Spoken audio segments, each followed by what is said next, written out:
আসসালামু আলাইকুম brothers engineering বিডিতে আপনাদেরকে স্বাগতম। এর আগের ভিডিওগুলো আমরা সুইমিং পুল, জ্যাকুজি এবং সাউনা নিয়ে বিস্তারিত আলোচনা করছি এর খরচ সম্পর্কে বা খরচের বিভিন্ন বিষয়ের উপরে। তো এবার অনেকে আমাদের কাছে জানতে চাইছে যে আপনারা স্টিম তো বলছেন ঠিক আছে, আমরা সরি সাউনা তো বলছেন ঠিক আছে, আমরা স্টিমের কস্টিং সম্পর্কে বিস্তারিত জানতে চাই। তো আজকের আমরা স্টিম রুমের করতে কি লাগবে এ সম্পর্কে বিস্তারিত আলোচনা করার চেষ্টা করব।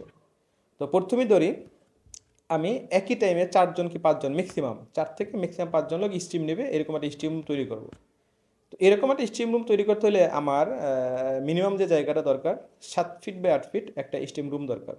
তো আমি 7 ফিট বাই 8 ফিটের জায়গা নির্বাচন করলাম। 7 ফিট বাই 8 ফিট একটা জায়গা নির্বাচন করার পরে আমি শেয়ার ওয়াল করলাম।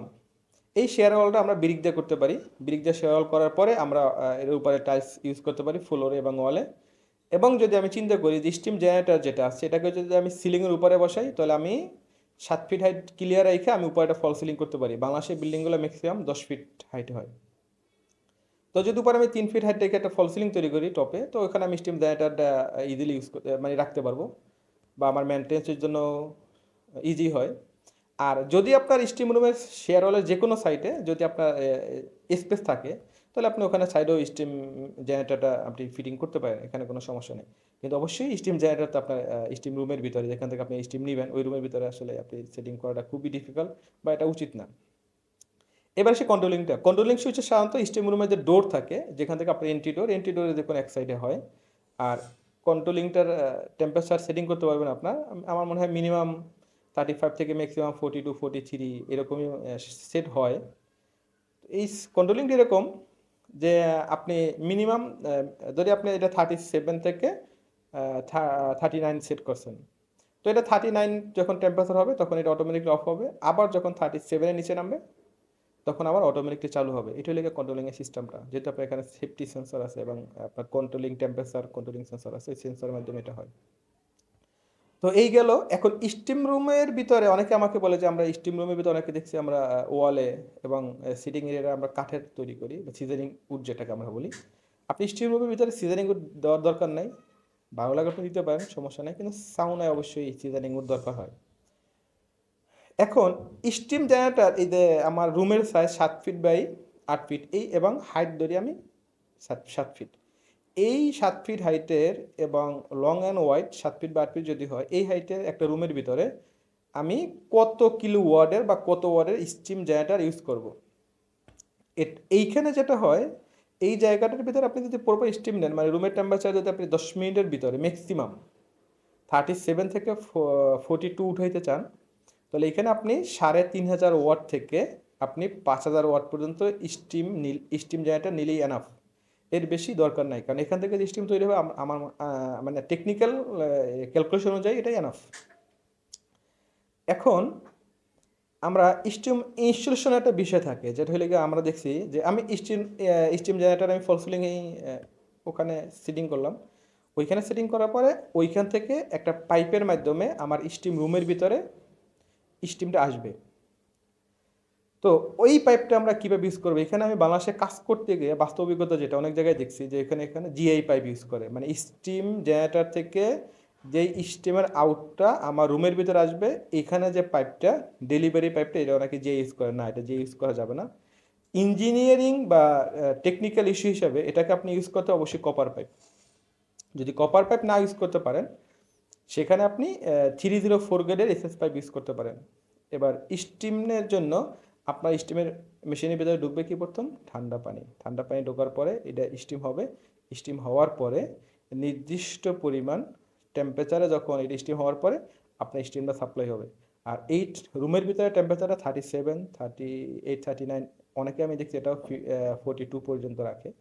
এইটা হলে গিয়ে মূল মানে স্টিমের মূল বিষয়টা। এবার আসি আমরা কস্টিংয়ের বিষয়টা। একটা স্টিম জেনারেটর যদি ভালো কোয়ালিটি হয়, এখানে অনেকগুলো বিষয়টা, ভালো কোয়ালিটিটা এটা কোন ম্যাটেরিয়ালের তৈরি এবং স্টিমের যে হিটিং এলিমেন্টটা আপনার কোন ব্র্যান্ডের, এবং এর সেফটি। একটা স্টিমের ভিতরে অনেকগুলো সেফটি লাগে। তো এই সেফটিগুলোর উপরে আপনার এটার মানে প্রাইসটা নির্ভর করবে। তো সবচেয়ে দামি স্টিম যেটা ওয়ার্ল্ডের ভিতরে সারা ওয়ার্ল্ডে চলে, মিস্টার স্টিমের যে জেনারেটরগুলো, এগুলো সবচেয়ে দামি। এটা আপনার 10 কিলোওয়াটের, মানে 10,000 ওয়াটের বা 10 কিলোওয়াটের একটা জেনারেটর মিনিমাম 8 থেকে 10 লাখ টাকা। এটা আমেরিকার তৈরি। এরপরে চায়না, আমি কোম্পানির নাম বলতে চাই না, তারপরে কিছু নাম বলি। অ্যাকোয়ারই ভালো স্টিম পাওয়া যায়, মিষ্টি স্টিমে পাওয়া যায়। অ্যাকোয়া তো মোটামুটি ইমক্সের হয়, আপনার পেন্টিয়ার, এটা আমেরিকান ব্র্যান্ড, এটারও হয়। তারপর আপনার হেওয়ার্ডের স্টিম হয়। তো এইসব ব্র্যান্ডের হয়, এগুলো সবই ইন্টারন্যাশনাল ব্র্যান্ড, এগুলো লোকালি হয় না। চায়না ব্র্যান্ডের তো অভাব নেই, শত শত চায়না ব্র্যান্ড আছে। এবার আসি আমরা এটার দাম নিয়ে, কি পরিমাণ দামে। তো একটার আমরা দাম বলছি, মিস্টার স্টিমের দাম অনেক বেশি। আপনার অ্যাকোয়ার দামও 3-4 লাখ টাকা। এরপরে যদি আপনি ইমক্সের বলেন, ইমক্সেরও 4 লাখ 5 লাখ টাকা। এরপরে যদি আমি বলি পেন্টিয়ার, এরকম 7-8 লাখ টাকা। এরপরে আছে হেওয়ার্ড, হেওয়ার্ডেরও 3 লাখ 4 লাখ টাকা থেকে শুরু করে 20 লাখ টাকা পর্যন্ত হয় মিস্টার স্টিম। তো যদি আমরা চায়নার ভিতরে ভালো ব্র্যান্ড নেই, তো চায়নার ভিতরে ভালো ব্র্যান্ড নিলে আপনি যদি ম্যাক্সিমাম 5 কিলোওয়াট নেন, একটা স্টিম আপনি 90,000 টাকা থেকে 1,80,000 টাকার ভিতরে নিতে পারবেন। 90,000, আবারও বলি, 90,000 থেকে 1,80,000 টাকার ভিতরে একটা স্টিম জেনারেটর নিতে পারবেন। এটা আপনি 3.5 কিলোওয়াট থেকে ম্যাক্সিমাম 5 কিলোওয়াটের ভিতরে, যে স্টিমটা দিয়ে আপনি একই টাইমে 4-5 জন লোক স্টিম নিতে পারবে। তো এটা হইলে গিয়ে একটা প্রাইস। তো এই ধরে আপনি 1,50,000 টাকা দিয়ে একটা স্টিম জেনারেটর কিনলেন, যেটার ভিতরে মানে খুব বেটার সেফটি থাকবে। তারপর আপনার টেম্পারেচার সেন্সরটা বেটারভাবে কাজ করতে হবে। তারপরে এর ভিতরে সলোনয়েড বাল্ব আছে, টাইমার, রিলে, ম্যাগনেটিক কন্ট্যাক্টর এর ভিতরেই থাকে, অ্যাডজাস্ট করা থাকে। এগুলো যদি ঠিকমতো কাজ করে, তাহলে ওইটা একটা ভালো কোয়ালিটির স্টিম বলা যায়। এরপর তো কতগুলো সেফটি আছে, কারণ সেফটি ফেল করা মানে কি বড় ধরনের অ্যাক্সিডেন্ট হওয়া। এই জন্য স্টিম যারা ব্যবহার করবেন বা যারা স্টিম রুম তৈরি করবেন, এটা খুবই কেয়ারফুল। অবশ্যই আপনাকে স্টিম জেনারেটরটা ভালো মানে নিতে হবে। যদি আপনি এখানে ফাঁকি দেন, আপনার যে কোনো সময় যে বড় দুর্ঘটনা হতে পারে। তো এটা গেল স্টিমের বিষয়। এবার আমি তো ইনস্টলেশনের বিষয়টা বলি। আমি প্রথমেই পাইপিংয়ের বিষয়টা বলছি। আপনারা চেষ্টা করবেন কপার পাইপ ইউজ করার জন্য। এখন অনেক বলতে, আমরা কপার পাইপ ইউজ করবো কেন? এটা টেকনিক্যাল ইস্যু। অতিরিক্ত টেম্পারেচারে কিন্তু কপার পাইপ বৃদ্ধি পায়। আবার যখন টেম্পারেচার কম হয়, কপার পাইপ সংকুচিত, এটা কপারের ধর্ম। এটা একটা কেমিস্ট্রি বা ফিজিক্সের অনেক কথা, এটা আলোচনা কোনো একদিন হয়তো আমি কপার পাইপ নিয়ে বিস্তারিত আলোচনা করবো, এর বেনিফিটটা কি। তো ইনস্টলেশনটা যদি আসি এবার, আপনার পানি ইন করবেন, পানি আউট করাবেন, এবং এটা ইনস্টলেশন করতে একটা টেকনিশিয়ানের কস্টিং। একটা স্টিম মেশিন ইনস্টলেশন করতে বাংলাদেশের প্রেক্ষাপটে একটা ভালো টেকনিশিয়ান দিয়ে করাইলে আপনার ম্যাক্সিমাম 20,000 টাকা লাগবে। এরপর অনেকটা আমি বলি যে আপনি একটা স্টিম, ভালো স্টিম কিনলেন, একটা ভালো টেকনিশিয়ান দিয়ে আপনি ইনস্টলেশনও করাইলেন। এইখানে আমরা সেফটির জন্য বলি, আপনার আলাদা একটা ইলেকট্রিক কন্ট্রোল প্যানেল ইউজ করবেন। যেই স্টিমগুলো সাধারণত 3 ফেজ হয়, যেই কন্ট্রোল প্যানেল আপনারা ম্যাগনেটিক কন্ট্রাক্টর, ক্যাম সুইচ, ওভারলোড, টাইমার, রিলে এগুলো ইউজ করতে পারেন। যদি এগুলো ইউজ করে একটা কন্ট্রোল প্যানেল বানাইয়া, ওই কন্ট্রোল প্যানেল থেকে আপনি যে স্টিমে কানেকশনটা দেন, ওখান থেকে অন অফ করেন, এটা আপনাদের জন্য লংজারভিটি অনেক বেশি হবে। এটা আমি সবাইকেই বলি যে এটা না করার কারণে অনেকের স্টিম টেকসই হয় না, মানে কারণ বাংলাদেশের ইলেকট্রিসিটির ভোল্টেজ অনেক সময় আপ ডাউন করে, এই আপ ডাউন করার সময় অনেক ক্ষতির সম্মুখীন হতে হয়। তো এখন যদি আমরা টোটাল কস্টিং আসি, ধরি আমার এরকম একটা স্টিম রুম করতে ম্যাক্সিমাম 1.5 লাখ টাকা লাগবে। একটা স্টিম জেনারেটর কিনতে 1.5 লাখ টাকা, 3 লাখ টাকা। পাইপিং টাইপিং মিলাইয়া যদি আমি কপার পাইপ ইউজ করি, কপার পাইপিং এবং আপনার টেকনিশিয়ান ইনস্টলেশন কস্ট মিলাইয়া ধরি আরও 20,000 টাকা। তো যদি আমি এটাকে রাউন্ড ফিগারে আসি, আমার মনে হয় 3,30,000 টাকা থেকে 3,50,000 টাকার ভিতরে আপনারা ভালো কোয়ালিটির একটা স্টিম তৈরি করতে পারবেন। এবং এই স্টিমে চাইলে আপনি রেসিডেন্সিয়াল ইউজ করতে পারবেন, চাইলে কমার্শিয়াল ইউজ করতে পারবেন। আর আমার অভিজ্ঞতা থেকে বলি, আমি ম্যাক্সিমাম 5 স্টার হোটেল এবং বাংলাদেশের বড় বড় ক্লাবগুলো স্টিম আছে, এবং অনেকগুলো রিসোর্টও আছে। আমি একটা রিসোর্টের নাম বলি, যেমন পুবা রিসোর্ট ক্লাব স্টিম আছে।